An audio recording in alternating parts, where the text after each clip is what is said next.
So, in our Torah, modesty is king.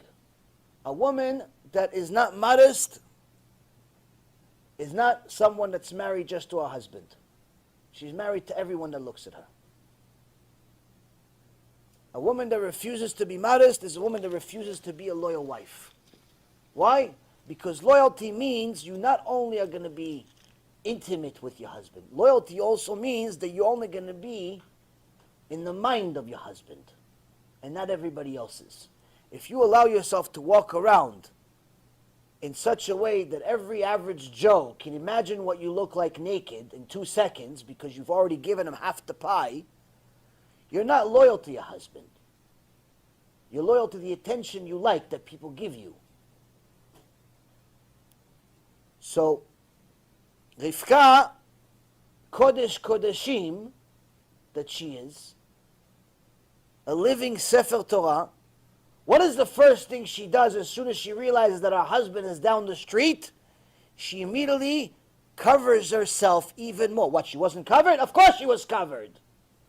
But she covered herself even more. Why? I want to show you, Yitzchak, I'm ready to be married. I'm not interested in anything else. I'm ready to be married. I'm ready to be a wife. I'm not looking for attention from the Walmart clerk. I'm not looking for attention from the painter.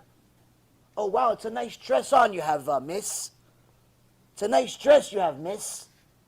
How many kids you have? Wow, it doesn't look like it. Why are you talking to the painter? Why are you in the house alone with the painter? Where's your husband? Oh, he's working. Okay, so the painter should be working where he is. You're not allowed to be alone in the house with a strange man. I don't care if he's the painter. I don't care if he's your brother. Not allowed. So now after that, Yitzchak understands this is a holy of holy. So Yitzchak brings her into the tent of Sarai, his mother. He marries Rivka. She became his wife. And only then it says, and he loved her. Wait a minute. Today's world, you say, wait a minute, first comes love, then comes marriage, then comes the little baby carriage. No, there's a little song from 1920s over there. Love, marriage, baby carriage. Wait, hold on a second. It's opposite. Yitzchak, what are you doing? Why don't you check it out? Date her for a little while. Kick the wheels a little bit. See what happens. Test it out. No. What are you doing, Yitzchak?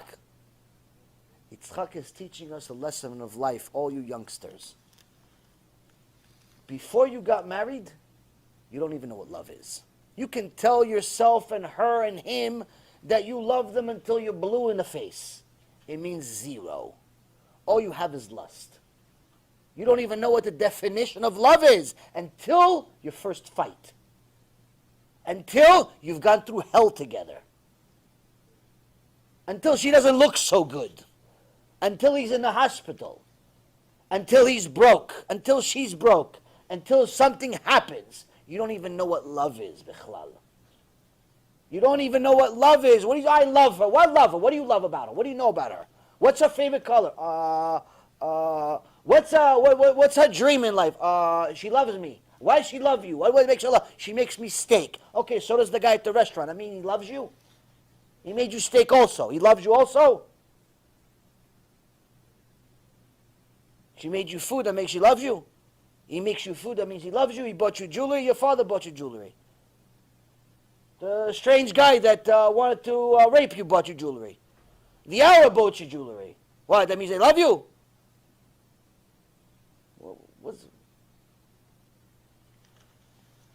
Yitzchak Avinu says, I married Rivka. I married Rivka, then I loved her. Then I loved her. Why? Because love takes time all the time. This love at first sight nonsense, it's lust at first sight. You see somebody, you want them. That's lust. That's karet. That's karet. It's not love. It's karet. So, it's important to know the difference. It's important to know the difference. And we're going to go back to the same parasha because we're going to see how this Rivka and Yitzchak took this belief system, this full understanding of the emet, and utilized it with their children, Yaakov and Esav. So the Mishnah says, "Kol ahava shehi tluya bedavar, batel davar betela ahava." Any love that depends on a specific cause, when that cause is gone, the love is gone. Rashi says, it establishes the profound, this Mishnah establishes the profound principle that love, which is based on anything besides emotional closeness and true friendship, will simply not last. It will not endure. Superficial motivations create only temporary results. What is this like? This is no different than the desire for anything else in the world, even something as simple as desire for food. Now, after you look at the steak, if you haven't eaten all day, if you like steak, they tell you, "You want a steak?" "Yeah, I love steak. I love steak. Steak sounds delicious." Look at Amos right now. He's thinking about steak, right? "I love steak. I love steak." Now, after you finish eating the steak, all 16, 20 ounces of it, like it's half a cow, after you finish eating the steak, you still talk about the steak and how much you love it? "Oh, wow, what a steak. What a nice steak. You know, steak, what a steak. I love that steak. It had such a good personality, that steak. That steak had a good personality. We matched, this me and the steak. I'm gonna think about the steak tomorrow also." The minute you take your last bite, that steak is already a forgotten memory. It's a famous, funny saying, but it's true. A lot of musar from this saying. Does a fisherman like fish? Does a fisherman love fish? Does a fisherman love fish? You ask every fisherman in the world, "What's your favorite thing to do?" "Fish." "What do you love?" "Fish." "What do you eat?" "Fish." Wait, hold on a second. If you love the fish, why do you eat them? Rabbi Yisrael Misalant, who I'm sure preceded this saying, once heard a few people talking, and they were talking about nonsense, they were talking about food. And one of the guys said, "Oh, I love chicken. I love chicken." Rabbi Yisrael, who is a living truth, says, "You don't love chicken. If you love chicken, you wouldn't eat it. You wouldn't slaughter it. You love yourself. You love that it makes your fat belly fatter. That's what you love. The chicken, if you love the chicken, why are you killing it? Why are you slaughtering it?" "Yeah, but it's kosher." "Okay, it's kosher. Doesn't mean you love it, though." "Oh, okay, you could justify it as much as you want. Maybe the chicken wants to eat you. You're Gilgul also. The chicken's going to come to you and say, 'You're Gilgul, I'm going to eat you. I love you. I love you, Amos. I'm going to eat you.'" Fish at tzaddikim. The fish at tzaddikim. So the lion says, "Amos, you're Gilgul. Let me eat you. I love you. I love you." We don't love chicken. We don't love fish. We love what they make us feel, which is no more hunger. That's what we love. As soon as we finish eating them, we never thinking about them again. There's never a person on earth that's a normal person. I'm talking about normal people. Of course, there's an exception to every case. There's always going to be an unusual circumstance. I'm not talking about those crazy people. I'm talking about regular people. Regular people, if there's some left in the world. No one talks about the meal they had on Monday 3 months ago. "Oh, 3 months ago I had the steak, and it had this anchovies on it or something, and it had this mushrooms on it, and it had paro on it, and it had vegetables on it, and it had this on it." And no one talks about that. Why? He's talking about the steak he wants to eat now. He forgot about the steak from 3 months ago.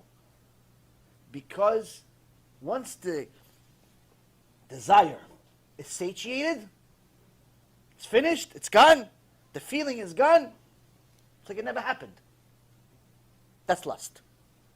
Rabotai, that is lust.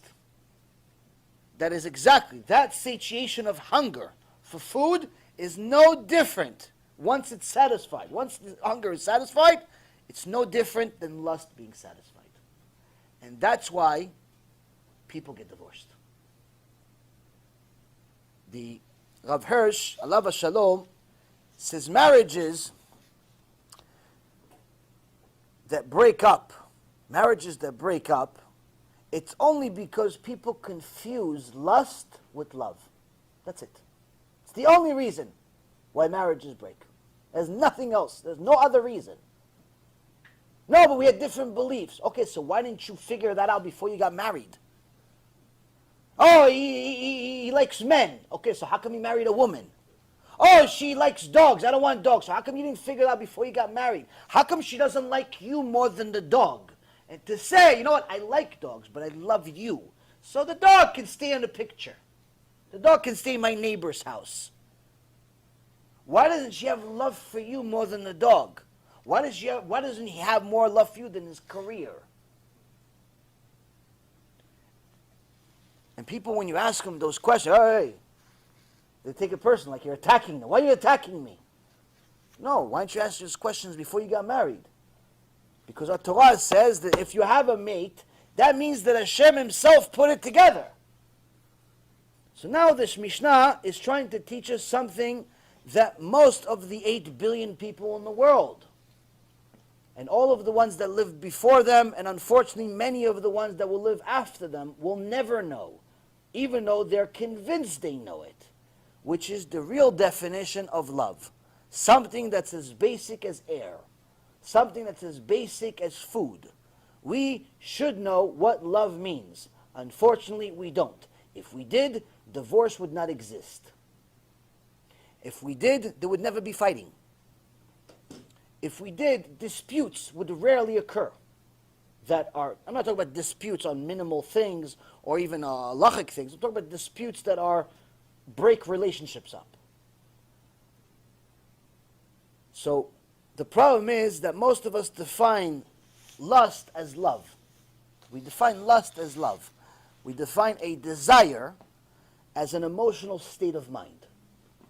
Desire is something that you have that's temporary. Until it's satiated, it exists. Once that satiation wears off, it comes back again. That's a desire. As soon as it's satisfied, it's as if it never existed. Once you eat, it's as if you were never hungry. Once you have sex, it's as if you were never hot and you never really needed it, and there was never like, who are you again? What are you doing in my house? This is desire. This is pure lust. It's when it's fulfilled, it's as if it never existed. And quite frankly, sometimes it actually makes you disgusted of it. Disgusted that you ever had this desire. Love, on the other hand, love is something that does not go away. Love is not something that's temporary. Love is not something that is based on anything. Love simply exists once you know what it is. It simply exists without conditions. Love is much easier for a woman to understand because every normal woman has it for her children. The feelings that a woman has for her children, not always a father, the feelings that a woman has for her children are unexplainable. The fact that she's willing to die for her kid, even though he curses her out, is not a normal thing. If somebody cursed out a guy, the first thing they would get is the 5 fingers that he has in his right hand. Most guys don't want anyone to curse them out or yell at them. And if they had the ability, they'd react physically. If that person is their son or daughter, they may not get physical, but they'll definitely say something. Not always with a woman. Not always with a woman. Sometimes the nastier the child is, the more she loves him. The more she loves her. The more she feels bad for them. Oh, he's confused. oh, she's confused. Oh, she doesn't really know what she's saying. No, she knows. She's telling you all those things. She means it. No, she doesn't mean it. Why? Why do you say she doesn't mean it? It doesn't make any sense that you're saying it doesn't mean it just because she's your daughter. No, you don't understand. She's not my daughter. She's my body. She's not my daughter. No man is ever going to understand the love of a woman to their children. She's not my daughter. He's not my son. He's my body. He was inside my body. He was an organ, like my hand, like my head, like the brain, like the heart. You cannot tell me what my brain says. The brain is inside me. You can't tell me, stop loving your brain. It's really mean to you. What do you mean? It's my son. It's the same thing. So that's what men generally do not and cannot understand, because they cannot give birth. Thank God. But that's also why women have a much easier time understanding what love is, but also an easier time confusing it too. It's easy for them to understand it because they can understand the irrationality of love. That's not based on anything, but it's also very easy for them to become irrational themselves. Men, on the other hand, are more rational beings, that things need to make sense. Things need to make sense in most cases. So when they see a wayward child, and the Torah says, yeah, we killed that wayward child, guys don't have a problem with that. You see, there's a parasha in the Torah, says there's a kid. He's younger than 13 years old. He's 12, 11 years old, and he overeats, and he drinks alcohol, and he's bad to his parents. He doesn't want to listen to anyone. Torah says we kill him. He's before Bar Mitzvah, though. We kill him. It never actually happened in reality. Some say it did.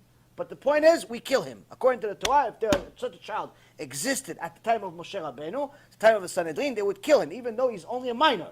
Why? Because they say, if he's like this now, against his own parents, he goes and curses his own parents, it's only a matter of time before he becomes a sinner against God. So it's better we kill him while he's still innocent against God. Because that's a crime you can't just fix by saying, I'm sorry. Now, you tell this story to men, they don't have a problem with it for the most part. Unless they're feminine. Unless they're feminine and they think, no, there are some men that are feminine. They're more emotional and so on. And there you will have more of a problem with it. But most men will not have a problem with this story, with the logistics of the story. Yeah, the kid's rotten. Kill him. What's the problem? Kvod Hashem. Like they're like, think it's like their suit. It's good. What's the problem? It's a law of the Torah. Just like eating kosher. What's the problem? Anyone that's a Isha met, there's no problem with this law. Women, on the other hand, cannot get themselves to think about this. Why? What do you mean? You're going to kill a son? You're going to kill a child? Because he's a bad kid? Immediately they minimize it. Why? Because to them, the child is his mother's organ. It's a body part. It's not it's not separate. It's not separate like it is for the father. So that's why it's something that the women understand the irrationality of love, while men have to work on it a little more.